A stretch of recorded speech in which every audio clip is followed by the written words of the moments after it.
Andrés su hermano, que echaban la red en el mar, porque eran pescadores. Y les dijo Jesús: venid en pos de mí, y haré que seas pescadores de hombres. Y dejando luego sus redes, le siguieron. Y pasando de ahí un poco más adelante, vio a Jacobo, hijo de Zebedeo, y a Juan su hermano, también ellos en la barca, que remendaban las redes. Luego los llamó, y dejando a su padre Zebedeo en la barca con los jornaleros, le siguieron. Amén. Aquí Dios comienza a llamar a 4 hombres que su vida va a cambiar para siempre, ¿verdad? Su vida después de este llamado va a cambiar para siempre.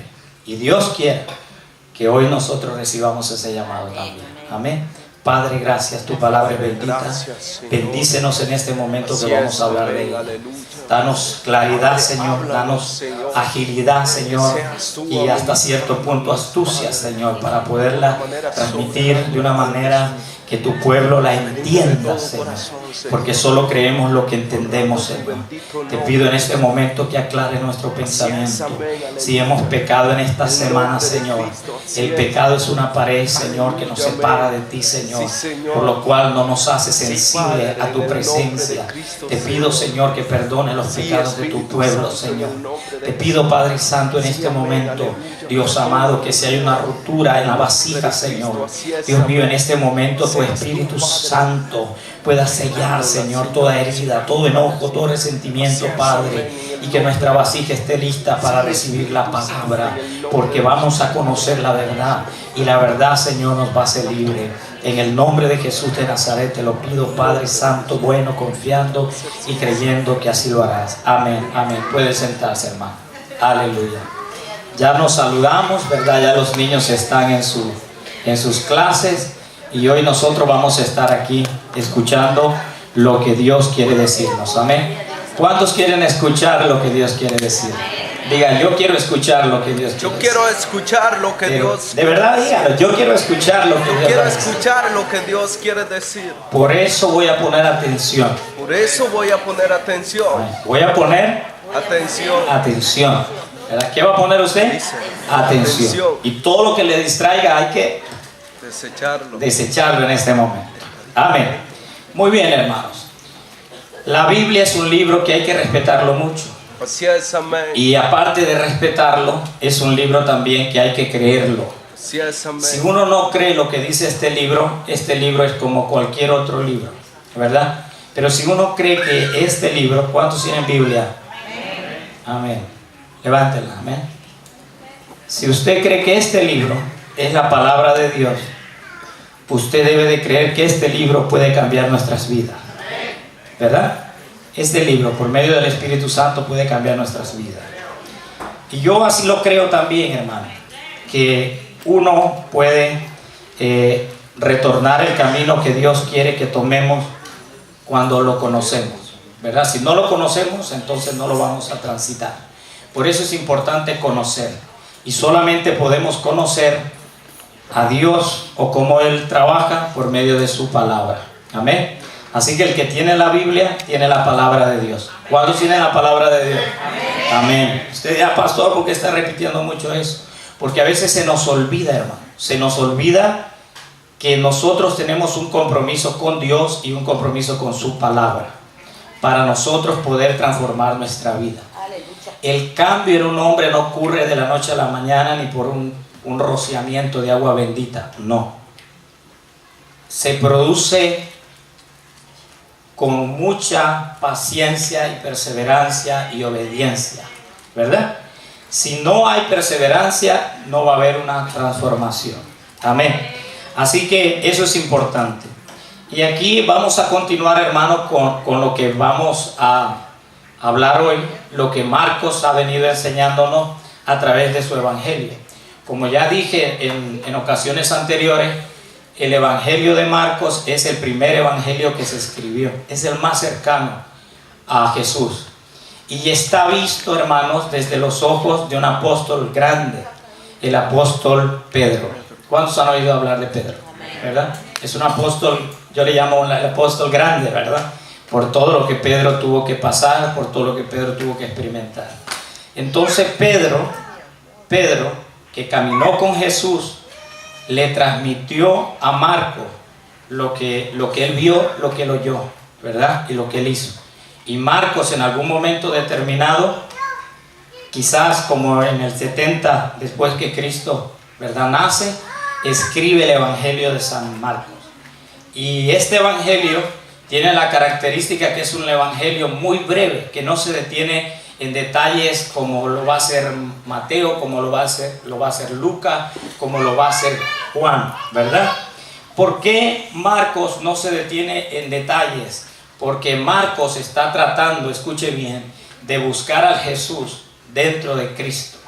¿Qué quiere decir buscar a Jesús dentro de Cristo? Marcos está buscando a la parte humana, ¿verdad? A la parte humana del Dios encarnado en Cristo, ¿verdad? Del Dios encarnado en Jesús. Entonces, Marcos va a tratar de buscar esa parte humana, ¿verdad? Esa parte humana que va a tener Cristo, que es la parte de Jesús. En cambio, Lucas va a buscar la parte del Cristo que está en Jesús, y así Marcos se va a enfocar en la humanidad de Jesús y Lucas se va a enfocar en la divinidad de Cristo. Son el mismo personaje, pero Cristo Jesús es Dios encarnado en un cuerpo, ¿verdad? Entonces, a la parte del cuerpo le llamamos Jesús y a la parte de Dios le llamamos Cristo. Por eso en Jesús, el Cristo, nosotros componemos la palabra Jesucristo. Jesucristo quiere decir Dios habitando en un tabernáculo, en un envase, en un cuerpo que es humano. Y de ahí que Jesús, Cristo, tiene 100% de humanidad y tiene 100% de divinidad, ¿verdad? Así que cuando hablamos de Jesús, el Cristo, no estamos hablando de alguien iluminado como Gandhi, como Mahoma, o de un profeta de ninguna manera. No se puede comparar con ningún hombre terrenal por causa de la presencia viva de Dios en el cuerpo de Jesús.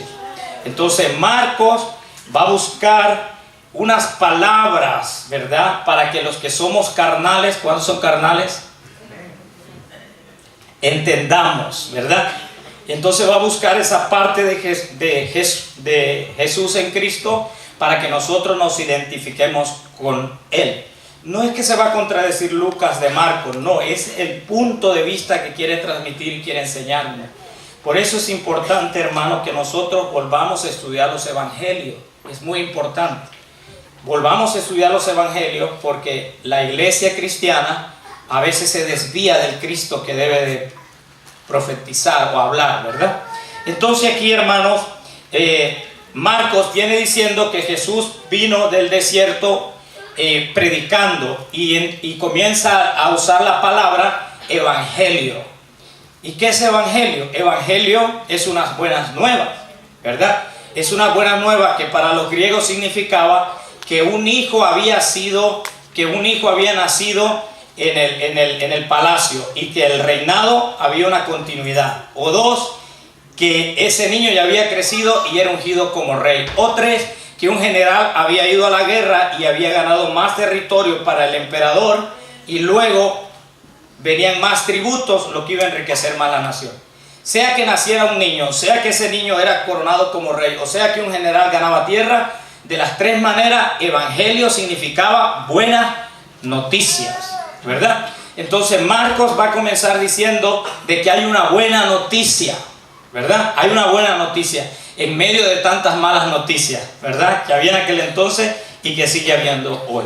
Para Marcos la buena noticia es que Cristo estaba en la tierra, ¿verdad? Cristo estaba en la tierra y Cristo vino predicando ese evangelio del reino de los cielos, el reino de Dios, lo va a decir Marcos, ¿verdad? Que se había acercado el reino de Dios que establecía, nosotros logramos cuando decimos el Padre Nuestro, sea hecha tu voluntad como es en el cielo, también aquí en la tierra. ¿Qué es el reino de Dios? El reino de Dios es que Cristo reine sobre la tierra y que la voluntad de Dios se establezca en los hombres. ¿Qué quiere decir? Que en la tierra haya igualdad, haya respeto, no haya racismo, no haya discriminación, no haya odio, no haya guerra, no haya conflicto, no haya adicciones, no haya enfermedades. ¿Cuántos desean un reino así? Siempre imagínense que esté Cristo reinando en la Casa Blanca, ¿verdad? Qué contentos estuviéramos nosotros, porque Él es un Dios de las viudas, de los huérfanos y de los inmigrantes. Estaríamos muy contentos, y más contentos los nativos de aquí, porque Dios es el dueño del oro y de la plata, ¿verdad? O sea, para todos va a haber. Ese reino es la voluntad de Dios que se establezca aquí en la tierra. Todavía no se ha establecido, pero se va a establecer. Dice Apocalipsis que es necesario que Él venga a reinar y que esclavice a su enemigo o lo someta por 1000 años. Por 1000 años. Y después de 1000 años va a volver a ser suelto y lo van a volver a apresar, pero Cristo va a reinar sobre la tierra por 1000 años. Ese reino va a ser perfecto, de tal manera que usted va a poder jugar con la serpiente y la serpiente no le va a morder. Va a poder estar con el león y el león no le va a agredir, porque va a haber una paz, va a haber una hermandad, va a haber un amor, va a haber una tranquilidad, hermano, cual nunca se ha visto. La tierra va a volver a ser fértil, ¿verdad? Probablemente vamos a hablar una sola lengua, no estoy seguro para no tener este problema de los idiomas. Pero va a haber un reino que viene para la tierra. Se va a establecer ese reino que viene bajando del cielo, viene bajando la nueva Jerusalén. ¿Cuántos han oído de la nueva Jerusalén? Dice que la nueva Jerusalén viene bajando, y en esa nueva Jerusalén viene un palacio, y en ese palacio viene un rey. Ese rey es Jesús, que viene a reinar en la tierra. Pero todavía el hombre, cuando Jesús vino, no estaba listo para ese reino. Entonces Jesús tuvo que inaugurar ese reino espiritualmente. ¿Qué quiere decir? Que Jesús comienza ese reino dentro del corazón del hombre para luego traerlo al mundo del hombre. Pero Dios ya comenzó su reino. Lo ha comenzado aquí dentro de nuestro corazón. Entonces Jesús venía diciendo lo que Isaías profetizó, de que el Espíritu de Jehová estará sobre ese rey, y que ese rey será ungido para dar buena nueva a los pobres, para anunciar libertad a los que están en cautiverio y para anunciar el año agradable del Señor. Ya llegó con Cristo. Llegó. Toda la profecía de Isaías del Antiguo Testamento llegó con Cristo, pero al no estar lista la gente, al estar adormecida, al estar hay una palabra cuando operan a las personas que le ponen la anestesia, anestesiados, ¿verdad? Están vivos, pero no están ¿qué? No están conscientes, no están sintiendo. Entonces, quizás aquí hay algunos así, pero hoy van a despertar en el nombre de Jesús, ¿verdad? No se dieron cuenta, dice la Biblia, el tiempo de la visitación. O sea, no se dieron cuenta que Jesús llegó para libertarlos, pero ellos no se dieron cuenta. Entonces Jesús comenzó a predicar que ese reino ya estaba aquí. El reino se ha acercado. El reino está entre vosotros. El reino está aquí. Decía Jesús. Jesús en los evangelios solo predicó del reino. Solo predicó del reino. La palabra iglesia solo se va a mencionar 3 veces en Mateo, porque nunca Dios quiso venir a establecer un reino en la iglesia. Jesús quiso que la iglesia estableciera el reino en el mundo. O sea, que la iglesia solo fuera la boca de Dios anunciando ese reino. Sí, pero después de los evangelios ya no se va a hablar mucho de reino, y se va a hablar más de la iglesia. ¿Por qué? Porque los judíos, y síganme en esto, los judíos por tradición son gente religiosa. Ellos tienen su religión con Abraham. Desde Abraham viene con la fe, y luego con Moisés. Luego ellos saben de fe. Ellos son gente religiosa. Pero los gentiles no somos gente religiosa. Entonces, cuando los gentiles entraron y los judíos entraron, se armó mucho conflicto dentro de la iglesia, porque no se podían entender. Porque uno decía una cosa, otro decía otra. Entonces Pablo tomó la tarea de formular al nuevo grupo que iba a ser el anunciante cómo vivir una vida de fe, ¿verdad? Y desde ahí, hermano, Dios comienza a usar a Pablo para venir a enseñar a la iglesia cómo ser una agencia de fe, ¿verdad? Una agencia de fe es una agencia que cree lo que todavía no ha pasado. ¿Cuántos creemos que lo que Dios dice es verdad aunque no ha pasado? ¿verdad? Pablo comenzó a prepararla y ahora esta iglesia, ¿verdad? Que es la que son los llamados. Iglesia significa los llamados, ¿verdad? ¿Qué significa iglesia? Los llamados. Los llamados. Eso significa iglesia. Después, en Antioquía se va a cambiar el nombre y nos van a llamar por primera vez los cristianos, ¿verdad? Los cristianos. ¿Qué significa ser cristiano? El que uno pertenece a un grupo de fe, que el fundador de esa fe es Cristo. Después vamos a tener otros nombres, los evangélicos por los evangelios, y así nos van cambiando nombres. Pero si volvemos, hermano, si volvemos, yo quiero volver, si volvemos a los evangelios, en sí la primera palabra que Jesús usó fue: el reino de los cielos está aquí. El reino, porque cuando habla de reino está hablando de un dominio, de una autoridad delegada sobre una persona o sobre un grupo para poder ir a una guerra y enfrentar al enemigo al campo de batalla. Entonces la palabra reino se va perdiendo y nos vamos involucrando nosotros en un sistema de religiones, ¿verdad? Nos volvemos religiosos, pero no nos volvemos portadores del reino de Dios.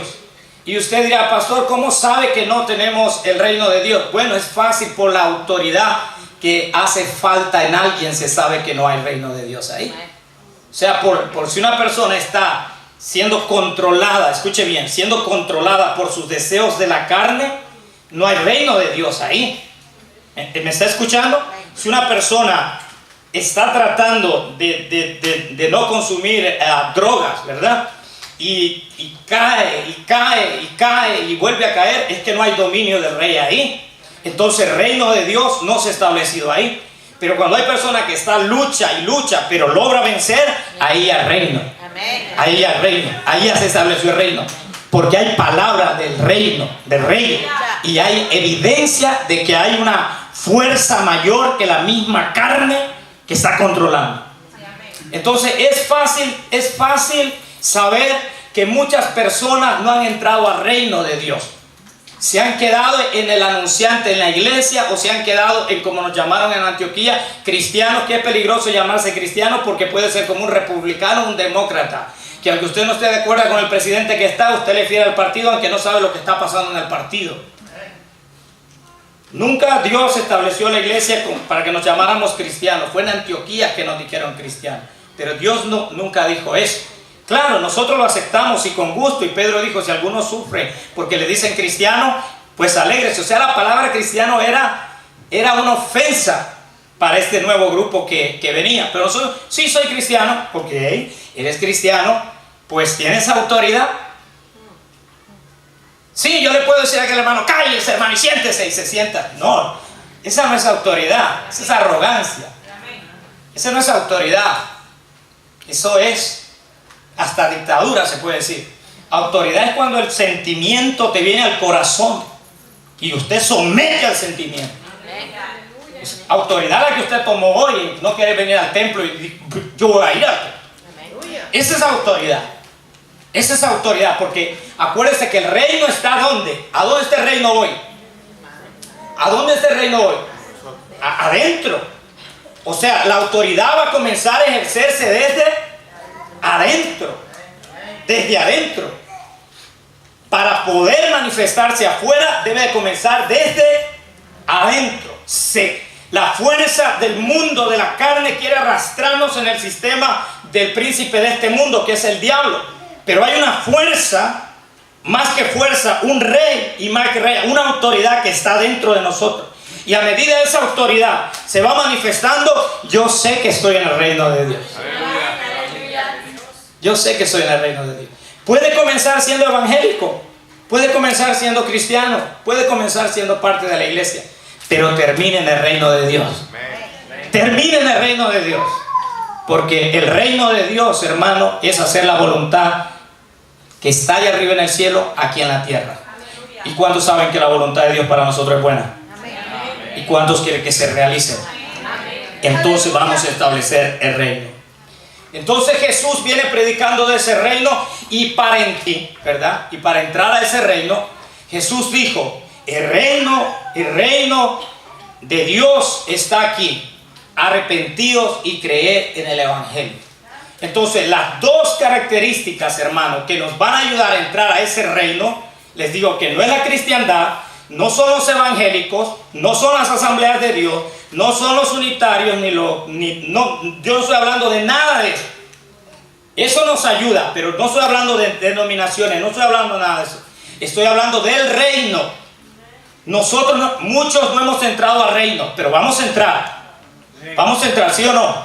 Vamos a entrar, porque la única manera, hermano, de echar al enemigo fuera de una casa es atándolo y llevando a alguien más fuerte que él. Usted no va a ser salvo a menos que alguien más fuerte que usted lo salve. Y si usted no deja que su poder se desate en usted, él no va a poder hacer mucho.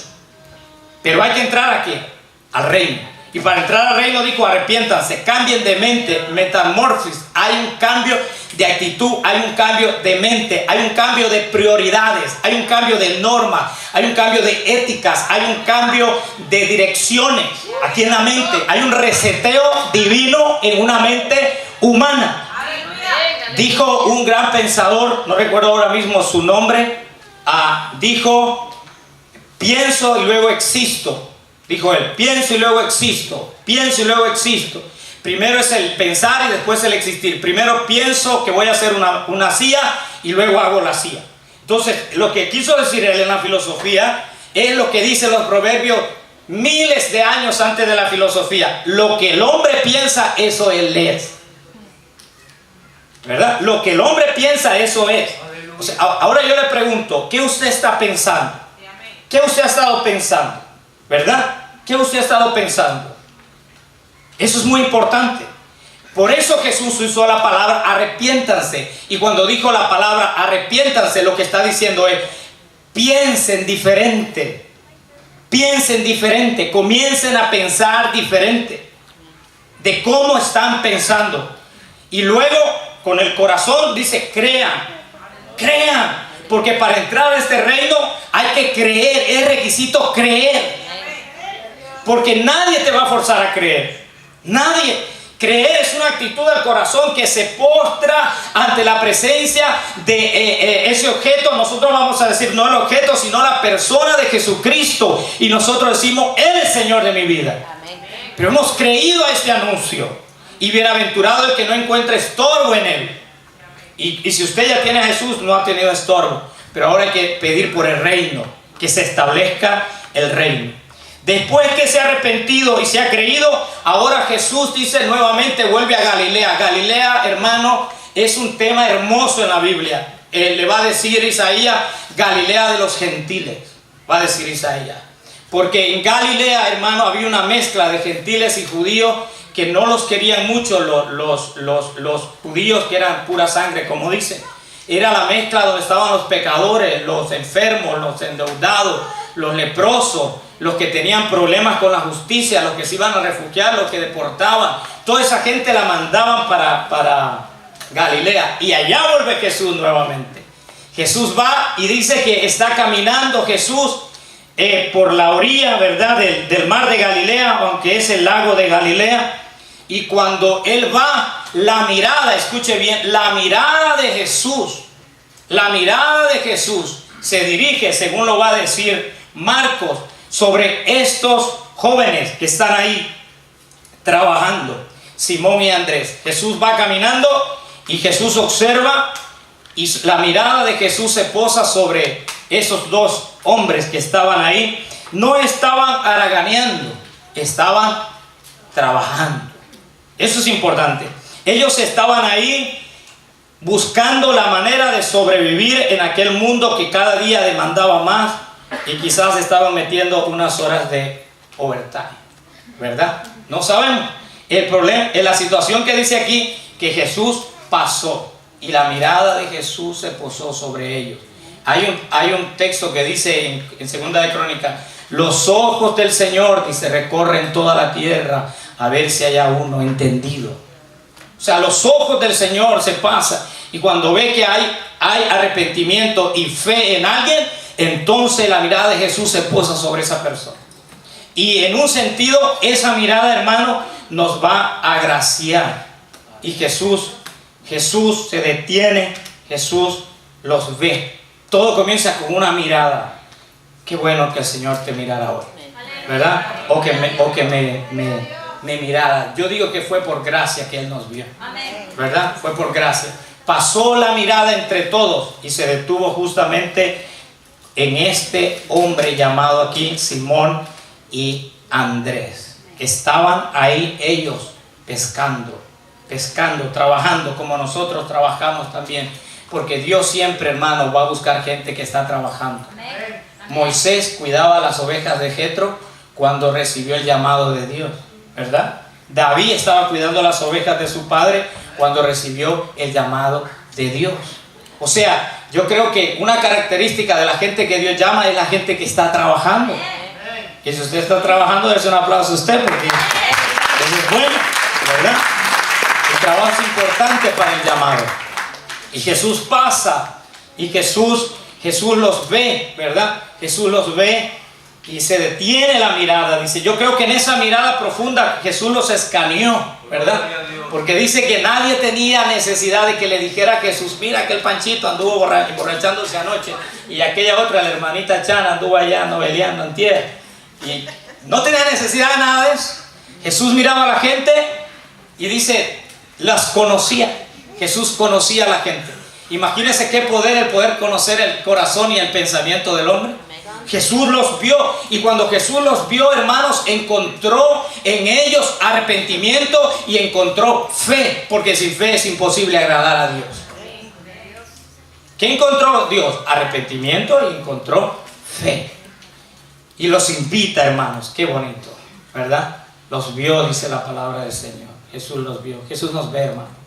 Jesús nos ve. Aunque a veces lo olvidamos, Jesús nos está viendo. En toda parte que estemos, la mirada del Señor está sobre nosotros. En aquello que hacemos a la vista, en aquello que hacemos en oculto, en aquello que hacemos donde quiera que lo hagamos, Jesús nos está viendo. Jesús nos ve. Y por eso es importante saber que un día le vamos a dar cuenta a Él, no al hombre. Porque delante del hombre nos podemos esconder, pero no delante de Dios. Y Jesús los ve. Y Jesús encuentra en ellos arrepentimiento y encuentra fe, porque según Juan dice que estos muchachos eran discípulos de Juan el Bautista y que ya estaban, hermano, en un sentido informado de que Jesús era el Cordero de Dios que iba a quitar el pecado del mundo. Y les dice, los ve, y después que los ve, les habla. Escuche bien, los ve y les habla. Y les dice Jesús, venid en pos de mí y yo los haré pescadores de hombres.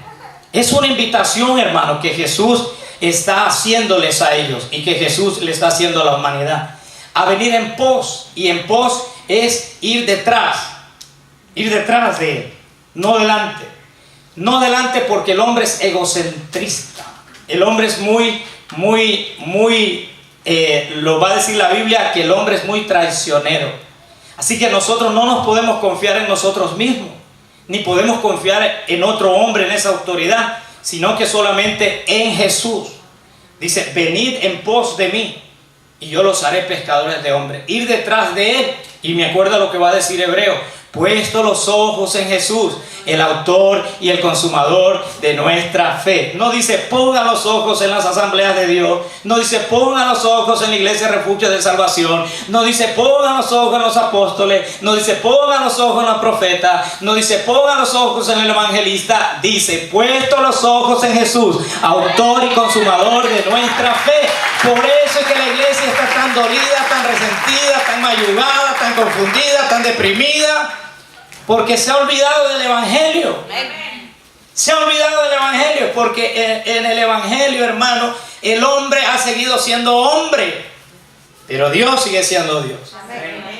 No importa, antes se creía que cuando se iban a meter a los monasterios, los monjes, que cuando les ponían la túnica, ¿verdad?, ya el pecado se les iba a ir. Y sospray, debajo de la sotana, el pecado, ¿verdad? Sospray, detrás del traje Chanel, la ardilla muerta, ¿verdad? O sea, el pecado siempre va a estar en el hombre, pero la autoridad de Cristo en el hombre lo somete.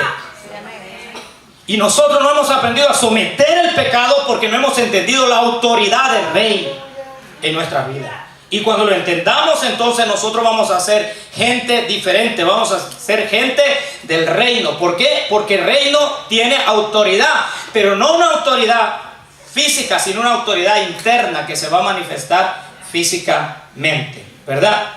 Les dice, venid en pos, venga y pongan sus ojos sobre mí, caminen detrás de mí, sigan mis pisadas. Y luego va a decir Juan estas palabras.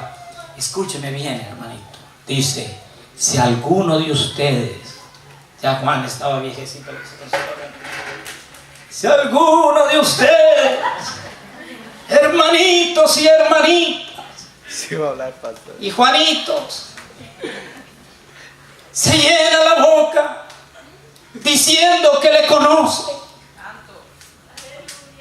se llena la boca dándose títulos, teología, de historia, bibliología, eclesiología, neumatología, lo que sea. Todo lo que termina con guía. Atorgía. De Juan temblando por lo que viene después. Si alguno dice que le conoce, y aquí hay que detenernos. Debe de andar como él anduvo. Ahí está. Como él anduvo. ¿Cómo anduvo quién? ¿Cómo anduvo Cristo? ¿Verdad que no es complicado? Pero hay un desconocimiento de Cristo. Y mayormente en la iglesia. No conocen a Cristo. No lo conocemos. Porque nosotros hemos tenido una mentalidad de creyente y no de discípulo. Porque un discípulo es alguien que está aprendiendo, que viene de una palabra que significa como machete en español, ¿verdad? Que machete significa corte, ¿verdad? Pero no dice machete, no lo voy a buscar, no dice machete, pero es parecido. ¿Qué quiere decir, hermano? Alguien que aprende. Y yo quiero más o menos la idea, a ver si puedo, porque soy mal dibujante. Mi esposa sabe que soy mal dibujante, le hago un corazón y parece un sol. Sígame, no se va a dormir, que ya nos vamos. Me ungí las manos. Elvin, ¿lo puedes abrir? ¿Qué va? Estoy brotando aceite, eso que parece grave.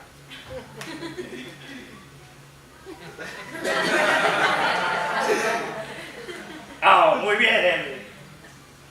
Gracias.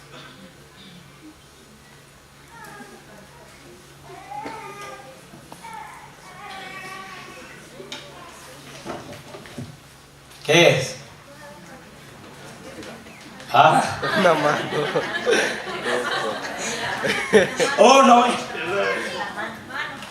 Es una mano. ¿Pero la mano de quién? Es la mano, ¿verdad? Entonces, mire, esto es corte. Corte. Corte. Corte. Corte, corte, corte, corte, corte, corte. Y sigo cortando, y sigo cortando, y sigo cortando, y sigo cortando, y sigo cortando, y sigo cortando, y sigo cortando. Y ya llevo 30 años en el Evangelio y sigo cortando, y sigo cortando. Llevo 40 años en el Evangelio y sigo cortando, y sigo cortando. Llevo 60 años en el Evangelio y sigo cortando, sigo cortando. Llevo 80 años en el Evangelio, sigo cortando. Llevo 100 años en el Evangelio. Y ahora es que comienzo a parecerme al modelo original. Esto es el discípulo. Parecerse a su maestro. Por eso Juan va a decir después, si alguno dice que le conoce, muéstrelo. Muéstrelo. Muéstrelo. Si alguno dice que lo conoce, pues muéstrelo. Muéstrelo. Esto no es una religión. En la religión uno se aprende 3, 4 Ave Marías. Y yo me aprendí la oración de San Simón y otros cuantos santos que invocaban. No, esto no es de invocar, esto es de vivir. Esto es de vivir. Esto es de vivir una fe muy parecida a la fe de Cristo. Muy parecida a la fe de Cristo. Y que Cristo sabía que no lo iba a ganar con cristianos. Cristo sabía que no lo iba a ganar con evangélicos. Al contrario, más nos hemos separado del resto del mundo. Somos los evangélicos. Jesús quiere discípulos. Jesús quiere discípulos, discípulos que se parezcan al maestro de Galilea. Al de Galilea, no al de Hollywood, al de Galilea. Quiere gente que se parezca con él, Cristo está buscando gente que se parezca con él, que deje la mentalidad de creyentes, porque ¿sabe cuál es el problema con los creyentes? Que el creyente cree, pero cuando lo que cree no le sucede, deja de ser creyente. O sea, ay Señor, sáname, porque si no me muero, siempre te vas a morir. Señor, sáname, porque mi pie, mira, si no me sana, me muero. Te vas a morir. ¿Sabes el problema? Que si tú eres solo creyente, que si Dios no te sana, lo vas a dejar. Un problema con la gente creyente. Yo tengo problema con la gente creyente.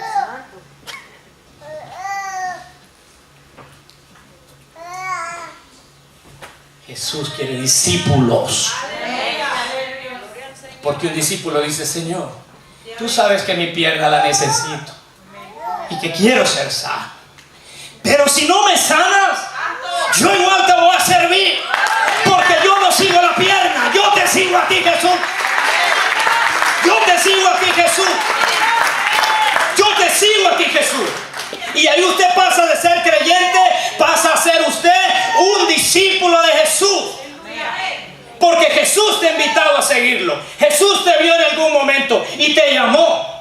No te llamó solamente a ser salvo, porque Él nos llama a todos a ser salvos. También nos llama a seguirlo. Es un llamado que viene de afuera, pero se responde de adentro y se abrazan los dos en un aceptamiento para decirle: sí, Jesús, yo te voy a seguir y voy a cortar y recortar y volver a cortar y volver a recortar lo que está de más de este diseño. No va a ser fácil, porque aquí dice que ellos dejaron su barca, dejaron sus cosas y los siguieron. O sea que hay cosas, hermanos, que el discipulado nos va a pedir que dejemos. Hay muchas cosas que el discipulado nos va a pedir que dejemos y nosotros no podemos. Imagínense Pedro detrás de Jesús, porque Simón es Pedro, con la barca. ¡Ah! Ayúdame por favor, Andrés. Vamos con la barca. Y luego el otro, lo que tiran, las mallas. Imagínense a los dos cargando todo ese asunto detrás de Jesús, cuando Jesús decía: pongan mano. Que ahora no pueden poner mano, porque traen toda la carga arriba. Entonces el discipulado nos va a decir: van a tener que dejar cosas. Esas cosas las van a cortar. Bueno, eso es para el que acepte el llamado, porque Jesús llamó a muchos y no todos aceptaron. Y Jesús me dijo: desde hoy en adelante la iglesia comienza a cambiar. Así que esta invitación va a ser para los que quieran aceptar el reto, para los que quieren parecerse con Jesús. Y Jesús, hermano, nos va a formar ese carácter. Entonces el creyente, si no le suceden las cosas, pierde la fe y deja de creer. El creyente espera que le den panes y peces, pero nunca quiere ir a pescar. Nunca quiere ir a pescar. No, que lo haga la hermanita fulana, que lo haga el hermanito sutano. Yo no tengo el llamado a pescar. Bueno, no eres discípulo entonces. Eres creyente. ¿Y hay problema de ser creyente? No. Pero te vas a morir cuando no cumplas lo que ves. Aquí hay que ser discípulo. El creyente, dice, el creyente buscan que le animen.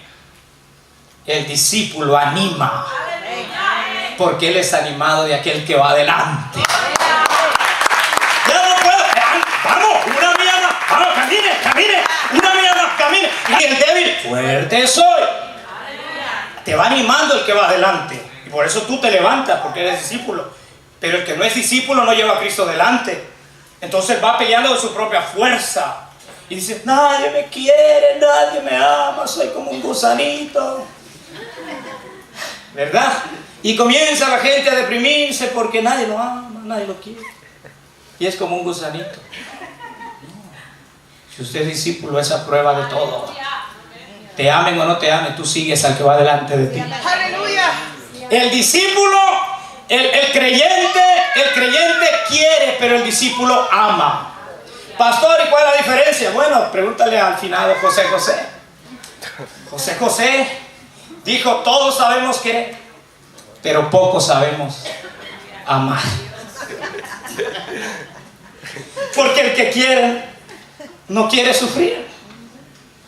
¿Ve? Es más usada la palabra te quiero, porque te quiero hasta que quiera. Te quiero hasta que quiera. Después que ya no te quiera, ya no te quiero. Pero el amor no conoce final. Por eso todos sabemos querer, pero pocos sabemos amar. Y es palabra de Dios también. El amor todo lo sufre, todo lo espera, todo lo soporta. Entonces el creyente quiere, pero el discípulo ama. Y Jesús le dice, ahora vengan ustedes en pos de mí. Y yo los voy a hacer, les dice, pescadores de hombres. No te voy a llamar para que te vuelvas un inútil. Te voy a llamar para hacerte útil en mi reino. Pero tienes que saber que Él debe de ir adelante. Y que todo lo que está detrás del diseño hay que... Por aquí me quedó una... Perdón. Me quedó todavía algunas cositas que ya a los 40 años me fijé que están aquí, que no deben de estar al lado. ¿Verdad? Unas pequeñas zorritas, hermanitas. O zorritos. O diablitos.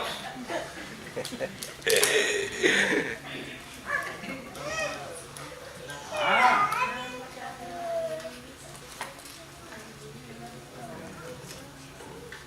Ahí vamos.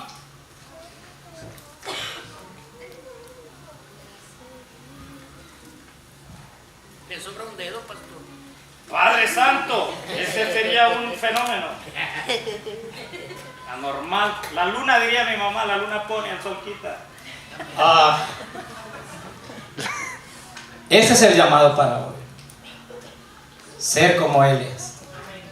Hacer. Amar como Él ama, perdonar como Él perdona. Seguirlo. Seguirlo no para levantar nuestro imperio, sino para que su reino se establezca en nuestras vidas. En nuestras vidas. Y eso no va a ser fácil, porque hay que atar al otro. Hay que echar fuera, ¿verdad? Fácil, no estoy hablando de disciplina. Cuando es disciplina, claro, le puede regañar a uno, el que lo regaña está bien. Pero llamo de querer arreglar a los demás sin arreglarnos nosotros. Gracias. Llamo de que hay gente que va a morir en la iglesia siendo cristiano, siendo creyente, siendo evangélico, pero nunca van a ser discípulos. Nunca van a ser discípulos. Y Jesús quiere discípulos. Ve cuando le dice, quiero que dejen esas redes, esas barcas, y quiero que me sigan ahora a mí. Y ahí comienza a cambiar la vida de Pedro. No que cuando lo llamó Dios fuera perfecto, porque nunca Dios llamó a un Pedro perfecto. Vamos a encontrar más adelante que se va a pelear con Pablo. Vamos a encontrar lo que Satanás lo va a usar. Vamos a encontrar lo que duda su fe, pero lo está siguiendo. Lo está siguiendo. Y Jesús quiere, hermano, que lo sigamos a Él. Medita en estas palabras. Inclina tu rostro en ese momento. Inclina tu rostro en ese momento. Aleluya. Yo siento una presencia de Dios. ¿Eres creyente o eres discípulo? Si eres creyente, cuando las cosas pasen de la manera contraria a lo que crees, peligras el dejar la fe.